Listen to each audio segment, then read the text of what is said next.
What you got there? Bigot sandwiches. I'm gonna be a dad. Hey guys, welcome back to the Cult Classic Kids Show. And The Last of Us TV show season 2 proves that the quote unquote toxic gamers were right all along. And well, I think the Chuds deserve some vindication. And well, I deserve some vindication because The Last of Us season 2 show shows and proves us right. No matter what audience you try to sell this piece of shit story to with The Last of Us Part 2 video game, it's still sloppy, it's still unlikable, and it still sucks. And The Last of Us fan base that's still fans of the franchise, they're gonna be upset about this. They're gonna argue, they're gonna cope and seethe. But really, The Last of Us fan base has always been cancer. All right, I've known this before part 2 even existed, right? Before part 2 ever came out, years before part 2 came out, mind you. I remember being on the Facebook page for The Last of Us, and this was around the time the remaster had come out, discussing the game with people in the community. And even back then, the discussions were extremely cancer, right? So this is nothing new. Part 2 just made it more well known that the Last of Us community is absolute cancer. But nonetheless, I'll still be taking my victory lap, right? And vindication on the situation. Because just recently, they aired the most controversial episode of the series, all right? And mind you, I reviewed the first season of The Last of Us. I reviewed each episode. I think the first episode I did a whole video on, and then the following episodes, I think, if I'm not mistaken, I just did YouTube shorts of. Um, slash TikTok shorts. And mind you, the amount of salt I got from TikTok viewers on my little 1 minute episodes of The Last of Us episodes was beautiful. It was hilarious. I loved every moment of watching y'all cope and seethe over there. But my takeaway from season 1 was that the show took it took the best of what The Last of Us had to offer with the first game and made a mediocre at best, or a downright garbage at worst, uh, season out of that, alright? And then I told you guys off rip after they finished airing, season 1 of The Last of Us, that I will not be watching The Last of Us season 2, I will not be reviewing The Last of Us season 2, because you took the best of the best when it came to The Last of Us, and you made slop out of it. So, I knew that, season 2 wasn't gonna be any better, but I had no interest in reviewing season 2 because, well, I can't imagine I couldn't imagine, sitting through that god awful dog shit.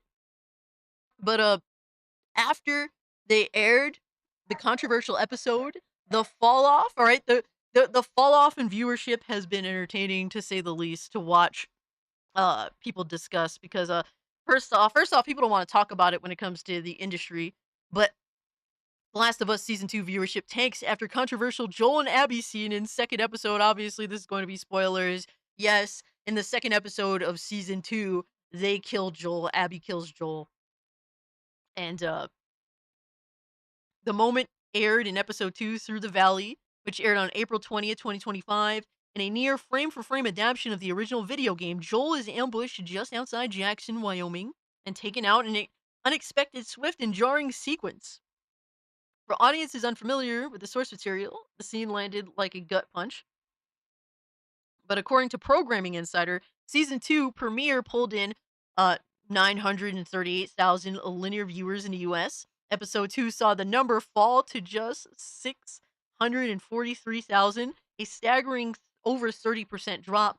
Episode 3 posted a partial recovery of 768,000 viewers, but still trailed the premiere by over 170,000. The number points to a clear reaction. Viewers were blindsided, and some checked out, and I don't blame you, because a lot of people checked out with the game as well when the original moment had leaked out to gamers, and they called us all, they called us terrible, they called us bigots, they called us all sorts of things, right?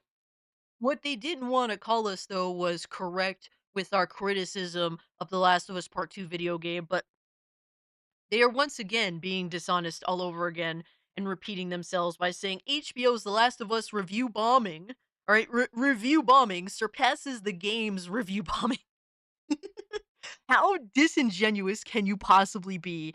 Maybe, at this point, guys, at this point, this story has been in the face of two totally different audiences. You have the video game audience, all right, that you called, cancerous, the worst, gamers are evil, right? That was what was contrived, all right, from losers like Paul Tassi that wrote this article. But now it went from a different audience. It went from the gamers to the TV viewers. And guess what? They even had the same reaction that, yeah, this story is garbage. The way you decided to do this was horrible. Like, it's so funny. It's so funny to watch the coping and the seething and just redoing the same old nonsense with the arguments to try and save face for this dog shit ass story. And I'm here to take my fucking victory lap, okay? It's so damn funny. All right, The Last of Us, you know, The Last of Us, when it comes to, the introduction of Abby Zilla, right?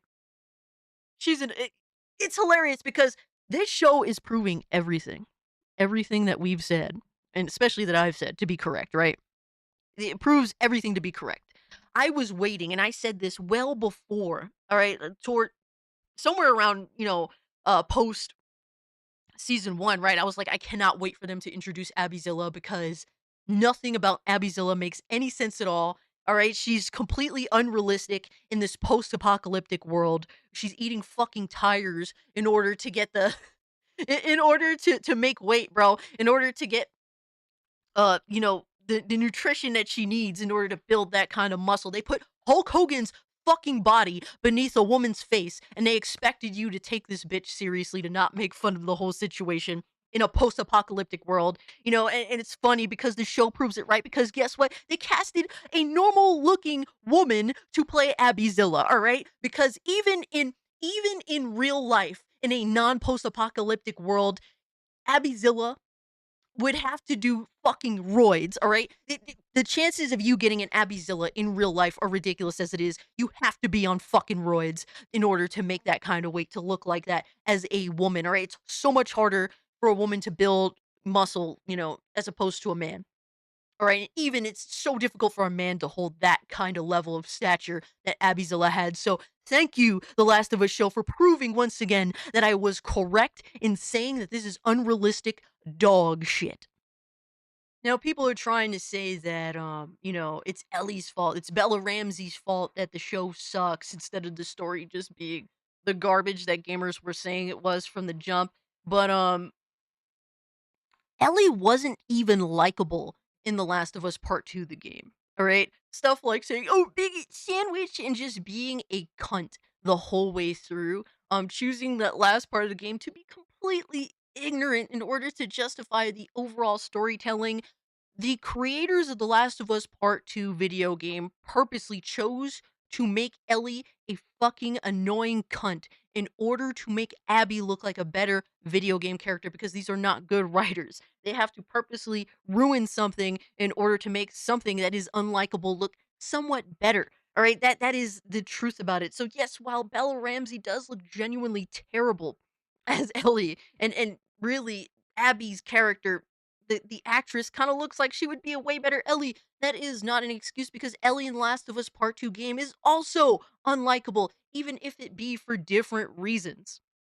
And they're still trying to make more excuses for this show being trash, and the overall script story of the Part 2 game being trash. They're now saying that, oh, the bigots are review bombing this show, this episode, and the episode after that because, oh, the same sex relationship between Dina and Ellie, and it's like nobody gives a fuck about that. All right, the more awkward thing is that Bella Ramsey looks like a 12-year-old having sexual relations with a grown ass woman. All right, so that's that isn't necessarily bigoted. It just looks super awkward, concerning, right?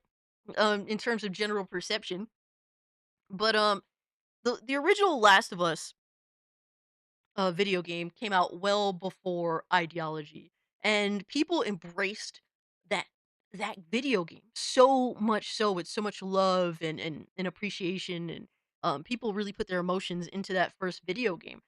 even the DLC in which, well, a gay kiss is shared, all right? And while some people, there'll be always those some people that were against that. A lot of the people against that seem to be those that didn't play it at the time in 2013 and really they didn't enjoy it at all because they didn't actually get into it. They didn't get into The Last of Us before ideology took precedent above story, as we know modern day entertainment to be, right? They didn't experience this game. At least this is what I've seen from the people that do seem to hate the part one. Is that they didn't play this game before the hatred of fan bases became normalized, and with the DLC of part one, a singular kiss does not mean woke. All right, so for the couple of weirdos that want to say The Last of Us, the first game, is woke, well,